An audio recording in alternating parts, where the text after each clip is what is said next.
Bienvenue à cette deuxième émission de pèlerinage de notre voisinage. Pour cette émission, nous allons vous transposer encore une fois dans la région de Hammond. Et donc, suivez-moi alors que nous allons découvrir deux édifices qui ont contribué grandement au patrimoine de Hammond.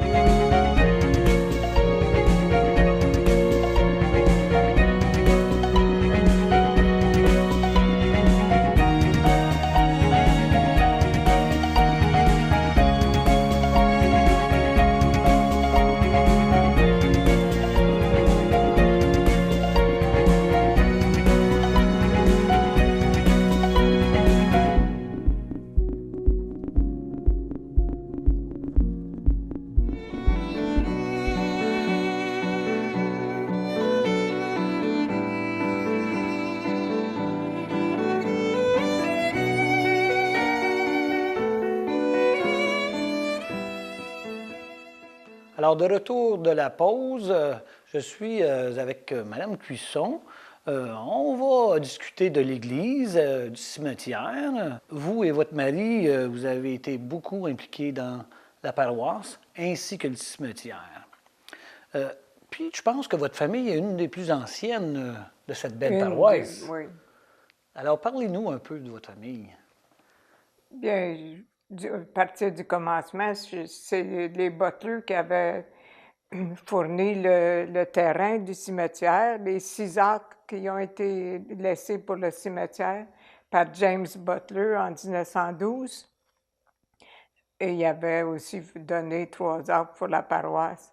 Alors, des gens qui étaient du début, là, il y en a plus là, mais il y a plusieurs personnes qui ont travaillé avec les autres pour commencer le cimetière. Alors, le cimetière est quand même venu presque en même temps qu'ils ont bâti l'église. Oui, les 2 terrains ont été donnés pas mal en même temps, ça fait que ça a Puis commencé en même temps. Le terrain de l'église a été aussi donné par M. Butler. Oui. Alors, M. Butler avait quand même assez grand terrain. Bon, oui, parce que si tu sais où est le chemin Butler, tous les terrains, les 3 fils de James Butler étaient là où est le chemin Butler, mais ça continuait jusqu'au cimetière. Alors, Ça a tout été défriché par M. Butler et ses descendants. Ses descendants, hein? Alors, puis dans la région, comme de raison, il y a vous, qui fait partie de la famille des Butler, mais il y a sûrement d'autres Butler qui sont encore ici dans la région. En réalité, à Hammond, il y a George, mon frère, puis il y a un de ses fils, Daniel, aussi, qui reste encore à Hammond.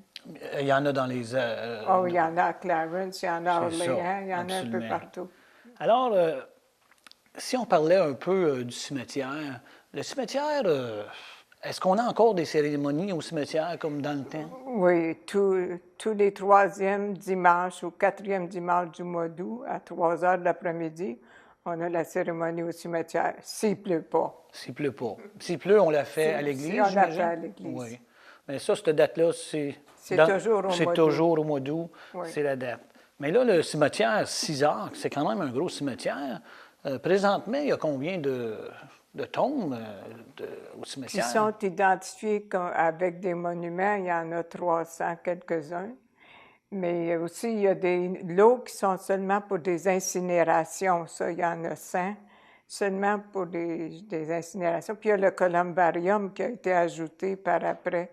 Puis il y a 24 espaces dans le columbarium aussi. Les pins que tu vois tout autour du terrain, là, ils sont rendus grands, là. Mais ça a été fait en 1973. Ils ont grandi depuis. Puis le fer forgé de la porte, ça a été fourni par M. Théodore Charbonneau. Et aussi, le columbarium, c'est en 2012 seulement. 2012, c'est assez récent. Ouais. Je pourrais peut-être mentionner en même temps, si quelqu'un veut vérifier bien des choses du cimetière, que Mme Huguette Chef a préparé un livre qui s'appelle « Le jardin du souvenir de Hammond », où elle a mis toutes les tombes et tout. Elle a pris des photos de chaque place dans le cimetière Chaque pierre. qui était identifiée. Il y a Là, encore pas mal d'espace, par exemple. On a, c'est ça, j'allais demander, on a encore de la place au cimetière. Oui. Mais est-ce que ce cimetière est seulement pour les gens de Hammond? Non, mais la plupart du temps, on essaie que ce soit de la parenté, comme on dirait, là. OK. Tu sais, des gens qui ont déjà été ici ou qui ont eu des enfants qui ont été... Ou même des étrangers comme moi qui sont arrivés à Hammond. Ah oui, oui, oui. Si tu achètes un lot, on va t'enterrer.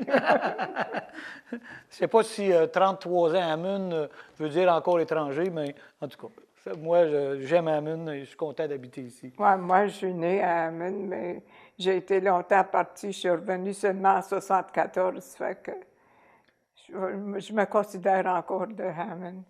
Mais alors, avant qu'on bâtisse l'église présente, il y avait une chapelle. Oui. Les gens, on les enterrait où avant ça? Il y À a dû avoir un Bourgette. autre cimetière? À Bourgette. À Bourgette. Ah, Oui, bon. les baptêmes se faisaient à Bourgette aussi.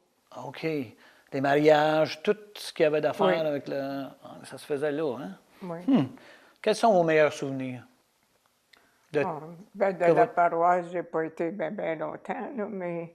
Mais on a fêté quand même ici le 75e, vous étiez ici. J'étais ici pour le 100e, oui. J'ai participé pas mal à bien des activités de la paroisse, surtout depuis que j'avais pris ma retraite en 94. J'ai commencé à travailler bénévolement. Je faisais le bulletin, je faisais la comptabilité, je préparais les gens, trouver des gens pour l'animation du dimanche, etc. Mais depuis l'an passé, j'ai laissé tomber pas mal de ces choses-là. Alors, vous êtes ici depuis 74. 74, vous avez quand même connu... y a-t-il un curé qui vous a marqué de plus un que l'autre? Ou vous avez travaillé Bien, j'ai plus commencé proche? vraiment avec Marcel Léger, parce qu'avant ça, Denis Lasselle s'occupait de faire le bulletin et toutes les choses. Mais c'était moins compliqué. Mais Marcel Léger ne voulait pas faire le bulletin. Alors là, j'ai commencé à être embarqué un peu plus. Je vais juste revenir un peu au cimetière. Si on recule un peu, vous nous dites que le chemin Butler, M. Butler avait des terrains, ces gars. Pourquoi le cimetière est si loin de l'église? Ça, il faudrait que je demande aux anciens. Mais je pense que peut-être l'emplacement, vu qu'il était plus sur la côte. Sur la côte, oui. Au commencement, j'ai déjà entendu dire qu'ils voulaient mettre l'église là, parce que c'était sur le... Mais finalement, ça avait été décidé de le faire en bas. Mais c'était au-dessus de la fin de son terrain, ça. OK. Alors, c'était vraiment une partie de l'autre partie. Qu'est-ce que vous retenez des gens ici? Qui vous a frappé le plus des gens de la paroisse de Hammond? Bien, vu que j'ai pas mal travaillé aux choses de la paroisse, je sais que les gens sont très près d'aider si on leur demande. Par contre, on a plus de misère aujourd'hui, là. Comme pour la chorale. J'ai travaillé longtemps à la chorale aussi, mais on a plus de misère à trouver des bénévoles aujourd'hui que il y a quelques années. Ouais. Je me souviens d'avoir chanté avec vous dans la chorale. Puis, Oui. La chorale est encore là. Oh, et puis, elle est c'est encore très bien vivante. Très appréciée. Oui, elle est encore très vivante. Et puis, je pense que M. Cusson aussi a été pas mal au sein de l'Église et au sein du cimetière aussi. Il a travaillé quand même plusieurs années. Il a travaillé au cimetière de juillet 1993 à décembre 2009. Absolument, absolument. Alors, je pense que M. Cusson aussi a quand même contribué beaucoup au redressement du cimetière. Oui, bien, ça avait été fait avant de placer tous les lots en ligne. C'était pas comme ça au début. Puis c'est M. Jean-Paul Carrière qui avait initié ça, de toutes les mettre en ligne. À ce moment-là, est-ce qu'on a été obligé de déménager des... Tout le monde a déménagé, ou à peu près. C'est parfait. Alors, Mme Cusson, j'aimerais vous remercier. Ça a été bien plaisant de jaser avec vous. Nous expliquer un peu cette belle communauté, l'Église, le cimetière, au nom de M. Cusson aussi. Alors, merci aussi à M. Cusson. Et puis, à la prochaine. Bienvenue.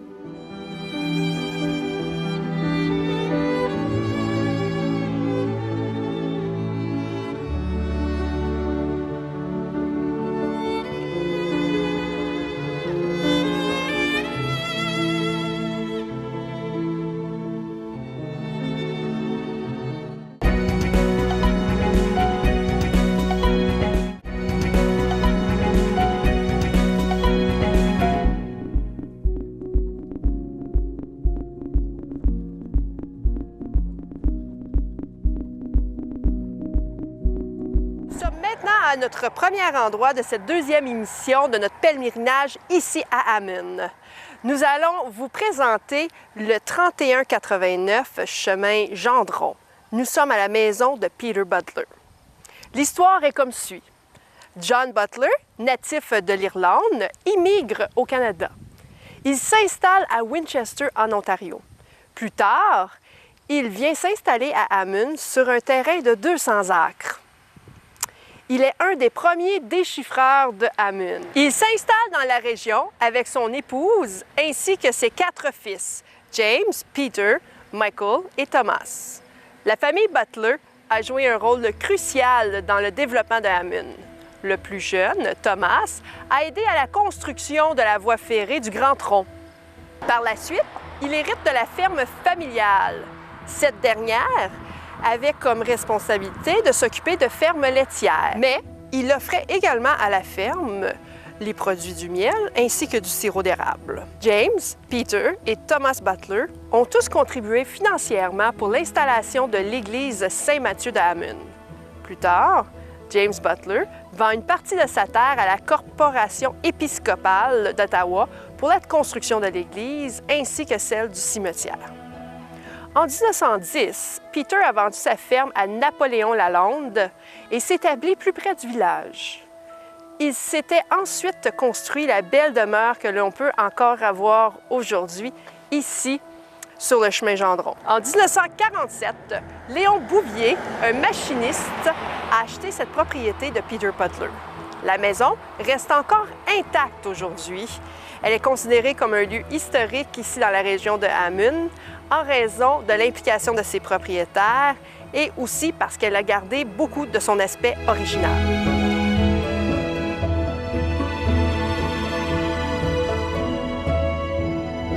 Nous sommes maintenant rendus à notre deuxième endroit de notre pèlerinage ici à Hammond. Nous sommes au 3257 chemin Gendron, où se situe la maison Napoléon Carrière. L'histoire est comme suit. En 1883, Napoléon Carrière naît à Hammond. En 1906, il épouse Joséphine Richer. Ils eurent 13 enfants. Napoléon était menuisier, cultivateur et laboureur extraordinaire. Il est un grand amateur de concours de labour. D'ailleurs, il y participe pendant plusieurs années. Il en a participé jusqu'à l'âge de 80 ans. Il a même invité son fils et son petit-fils dans cette merveilleuse aventure. Pendant plusieurs années, Napoléon Carrière transporte des marchandises pour son frère Mathias, le propriétaire du magasin Carrière. En 1947, son épouse et lui cèdent la ferme à Émile, leur fils aîné. Ce dernier s'installe dans la même maison que ses parents, près de la voie ferrée qui est aujourd'hui le sentier récréatif. Plusieurs années plus tard, Raymond Bouvier et ses parents arrivent à Hammond. Ils habitent la maison Butler avant de s'installer de façon permanente dans la maison Carrière. Raymond était fonctionnaire au gouvernement du Canada, fermier propriétaire de Bouvier Meat Cells, conseiller municipal du canton de Clarence et président fondateur du club Optimiste. Je vais vous laisser, en compagnie de M. Carrière, vous témoigner un peu de son expérience ici à la maison Carrière.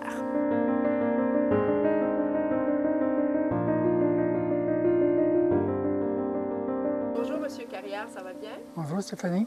Oui, et donc, M. Carrière, vous êtes quelqu'un de la région? Oui, je suis natif de Hammond Oui, en 1948. oui. Puis mon père il venait d'acheter la ferme de mon grand-père qui a déménagé ici. Donc, votre grand-père a vécu ici. Vous avez visité votre grand-père ici. Oui, souvent. Oui, comment c'était dans le temps? Il n'a jamais arrêté de travailler. Il venait aider mon père sur la ferme. Mon père il avait acheté un tracteur, mais lui, mon grand-père, il aimait mieux avec les chevaux. Puis en plus, il faisait encore des concours de labour. Puis il battait mon père la plupart du temps, mais une année, il était pour gagner une 3e fois, puis il aurait pu garder la coupe. Mais mon père l'a battu, comme dans le labour. Puis quand ils sont arrivés à la maison, mon grand-père n'a pas dit un mot. Il était un petit peu déçu. Quand vous étiez jeune, est-ce que vous vous rappelez de la maison Carrière, comment elle était Oui. C'était deux étages, mais il y avait la chambre de bain en haut, puis je me rappelle qu'il n'y avait pas de bain, seulement qu'une toilette. Il y avait une entrée,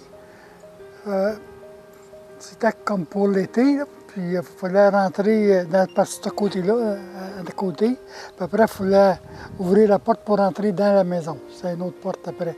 Ça gardait le froid en dehors. Là. OK. Puis, est-ce que la maison carrière, est-ce qu'on avait juste la maison ou est-ce que c'était plus comme une ferme? Non. Il y avait une petite shed en arrière, parce que mon grand-père avait une machine là, pour faire des meubles. C'était pour que le bois soit plus... Un planeur. Puis, il faisait beaucoup de meubles, surtout des coffres de cèdre, des balançoires, des chaises de parterre. Il a fait ceci aussi. Il faisait beaucoup de lampes, que je me rappelle. Donc, est-ce que c'était le commerce principal de votre grand-père, faire travailler le bois?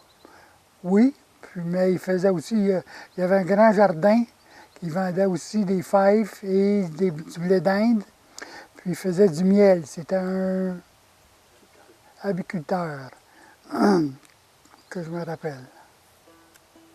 Puis, est-ce que vous avez des souvenirs d'enfance de venir ici, à la maison carrière? Oui. Quand il faisait ses meubles comme des coffres de cèdre, il s'achetait des clous, là, il comptait les clous. Puis souvent, il fallait qu'il n'y avait pas d'auto. Alors il fallait qu'il marche pour retourner au village pour acheter d'autres clous. Mais là, c'était quand après ma grand-mère est morte, là, puis il aimait bien parler aux femmes. Ça fait que ça organisait. Mais en hiver, automne-hiver, il travaillait moins ça. Alors il était à l'autre magasin carrière avec d'autres hommes, puis il jouait aux cartes avec des pinottes. Puis là, moi, après l'école, j'arrêtais pour lui demander s'il n'y avait pas des pinottes de trop. Vous me parlez du magasin carrière. Il était situé où, le magasin carrière? Là, sur le coin, à Hammond, c'était le frère à mon grand-père qui appartenait à ça, qui s'appelait Mathias. Puis mon grand-père a travaillé pour lui avant de vendre la ferme à mon père, parce qu'il travaillait sur la ferme, mais il y avait 4 gars aussi, puis 7 filles, je crois. Puis mon grand-père, lui, a cherché les matériaux à Ottawa avec son camion pour apporter au magasin. Fait que c'était sa job. Est-ce que le magasin carrière, c'est comme un peu l'ancêtre de Lalonde et Fils? De Lalonde? De J. Lalonde et Fils? Oui, il était un en face de l'autre, mais lui, il était surtout pour les quincailleries, pour commencer. Après, il a fait un magasin général aussi. OK. Puis après, il y a eu une pizzeria, là. Puis ça a pris au feu il y a à peu près une dizaine d'années, je dirais. Vous êtes natif d'ici, de Hammond particulièrement. Est-ce que ça a changé beaucoup depuis que vous êtes jeune ici à Hammond? Ah oui, beaucoup.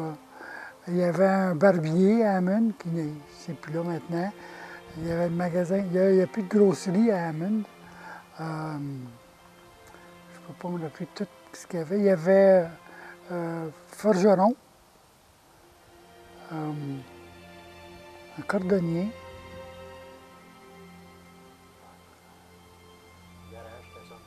Ah oui, un garage. Il y avait un garage en face de l'église.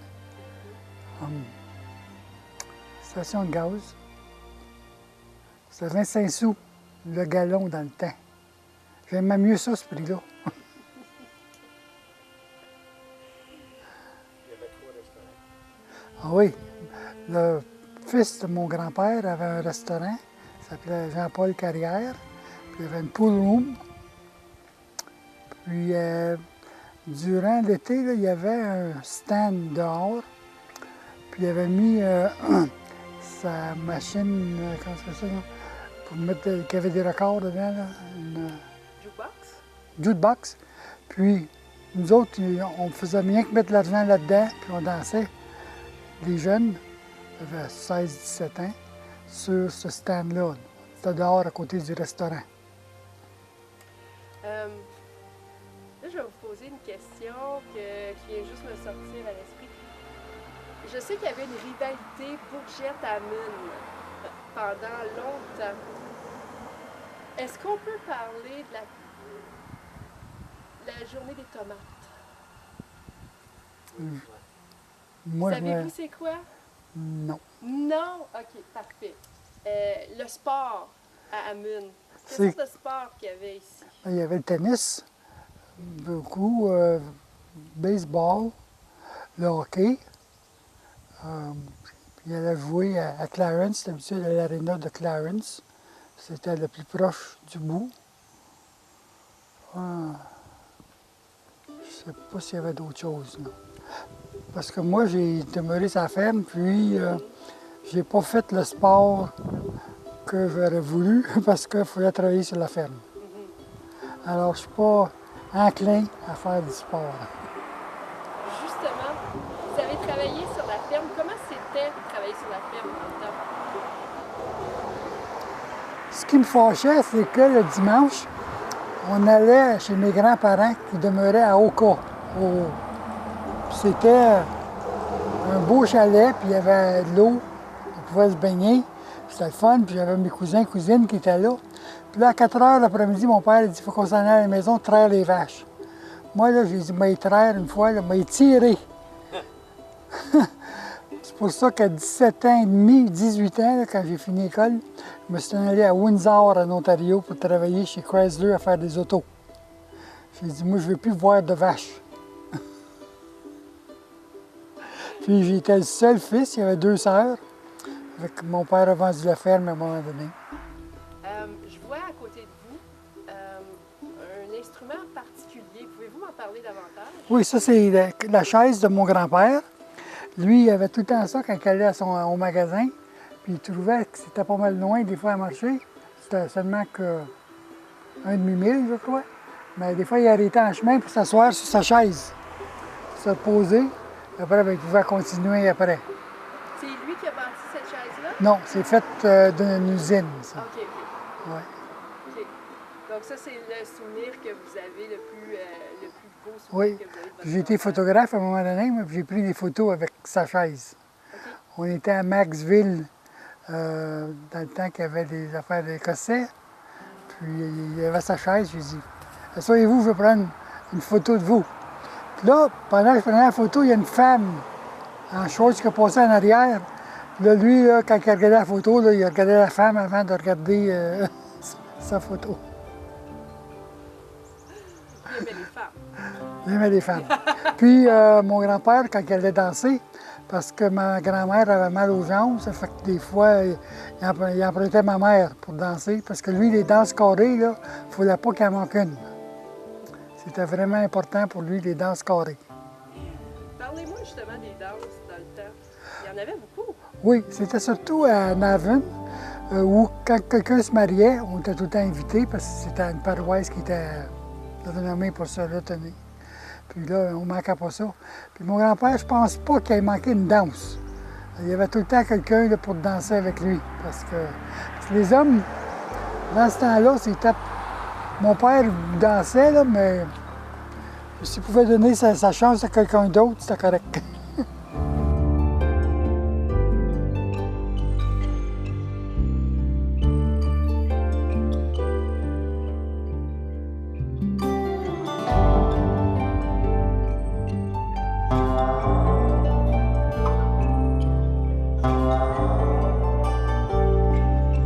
Et donc voilà, j'espère que vous avez apprécié. Dans cette émission, nous avons pu aller visiter la maison de Napoléon Carrière ainsi que la maison Peter Butler. Vous avez pu découvrir des gens qui ont contribué grandement dans la région de Amune et surtout des maisons qui ont gardé un cachet tout à fait historique particulier. J'espère que vous avez apprécié cette émission de pèlerinage de notre voisinage et restez parmi nous alors que dans la prochaine émission, nous allons visiter Clarence Point.